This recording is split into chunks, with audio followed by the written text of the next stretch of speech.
Welcome to Kenton's videos. Enjoy the video. In this video, I will explain how to get Vanguard, Jinwu, and Igris. First, focus on advancing through the main story chapters to unlock crucial game features and progress your account. Make sure to complete your daily and weekly missions consistently. These provide valuable experience points and resources like essence stones.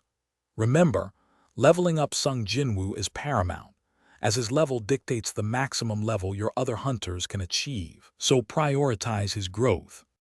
To acquire Vanguard Sung Jinwu, you'll typically need to participate in specific summoning events or special draws.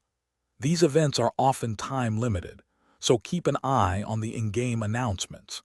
It's wise to save your summoning currency, like essence stones or draw tickets, for banners that specifically feature Vanguard units.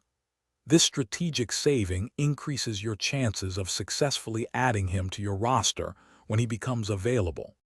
Sung Jinwu is your main protagonist and is available from the very beginning of your journey. As for Igris, you can recruit him as a shadow soldier after you defeat him as a boss. This pivotal moment occurs in Chapter 8 of the main story. Once you successfully overcome Igris in battle, you will unlock the ability to add him to your shadow army, significantly boosting your combat capabilities.